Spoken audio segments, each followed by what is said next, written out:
معزز ناظرین، اس کائنات میں جب حضرت آدم علیہ السلام کو زمین پر بھیجا گیا تو اس وقت حضرت آدم اور حضرت حوا علیہ السلام کے ملاپ سے لڑکا اور لڑکی دونوں پیدا ہوتے تھے، اور پھر دوسرے حمل سے پھر لڑکا اور لڑکی پیدا ہوتے تھے۔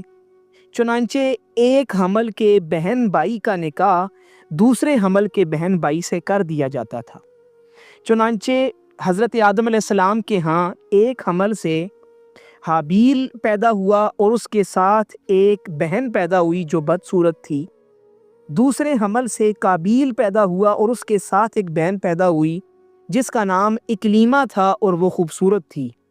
چنانچہ اب ان کے شریعت کے مطابق، ان کے اصول کے مطابق حابیل کا نکاح اکلیمہ کے ساتھ ہونا تھا اور قابیل کا نکاح حابیل کی بہن کے ساتھ ہونا تھا، لیکن قابیل کو یہ منظور نہ تھا کہ وہ ایک بدصورت کے ساتھ نکاح کرے۔ چنانچہ آدم علیہ السلام نے دونوں کو اللہ کی بارگاہ میں قربانیاں پیش کرنے کا حکم دیا۔ دونوں نے اپنی اپنی قربانی میدان میں رکھی۔ آسمان سے آگ آئی اور حابیل کی قربانی کو جلا کر خاک کر دیا، جو اس بات کی نشانی تھی کہ اللہ نے حابیل کی قربانی کو قبول کر لیا ہے۔ چنانچہ فیصلہ ہو گیا کہ حابیل کا نکاح خوبصورت اکلیمہ کے ساتھ کیا جائے گا، لیکن قابیل کو یہ منظور نہ تھا۔ چنانچہ وہ حسد کا شکار ہو گیا اور اس نے طیش میں آ کر، غصے میں آ کر اپنے بھائی کو قتل کر دیا۔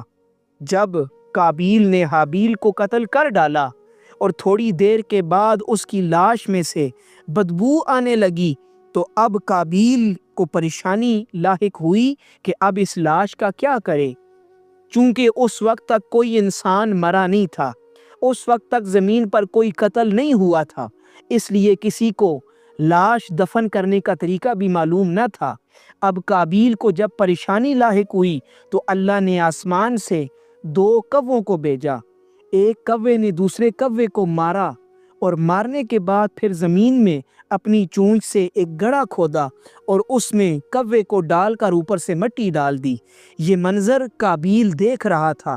جب اس نے یہ منظر دیکھا تو وہ حیران ہوا اور کہنے لگا کہ مجھ میں تو کوے جتنی عقل بھی نہیں ہے۔ چنانچہ اس نے زمین میں اسی طرح ایک گڑھا کھودا اور اپنے بھائی حابیل کو اس گڑھے میں ڈال کر، مٹی ڈال کر اسے دفن کر دیا۔ جب اپنے بھائی کو دفن کر دیا تو اب اسے اپنے اس کیے پر شرمندگی کا اظہار ہوا اور وہ خود سے کہنے لگا کہ یہ میں نے کیا کر دیا کہ میں نے اپنے بھائی کو، جو بڑا نیک سیرت تھا، بڑا شفیق بھائی تھا، میں نے اسے قتل کر دیا۔ لیکن اب کیا ہو سکتا تھا؟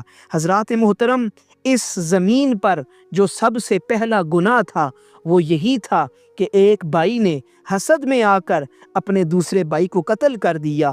چنانچہ اب قیامت تک جو کوئی بھی کسی کو قتل کرے گا اس کے گناہ میں قابیل کو بھی شریک کیا جائے گا اور وہ گناہ قابیل تک بھی پہنچے گا، کیونکہ حضور صلی اللہ علیہ وسلم نے ارشاد فرما دیا ہے کہ جو اچھا کام شروع کرے گا، اچھا طریقہ جاری کرے گا، اسے اس کا ثواب ملے گا، اور قیامت تک آنے والے جتنے لوگ وہ اچھا کام کریں گے انہیں بھی ثواب ملے گا، اور وہ ثواب اس بندے تک بھی پہنچے گا جس نے وہ کام شروع کیا تھا۔ اور اگر کوئی برا طریقہ شروع کرے گا، برا کام رائج کرے گا تو اسے بھی گناہ ملے گا، اور قیامت تک آنے والے جتنے لوگ وہ گناہ کریں گے اس گناہ کا جو گناہ ہے وہ اس پہلے آدمی کو بھی ملے گا جس نے وہ برا کام شروع کیا تھا۔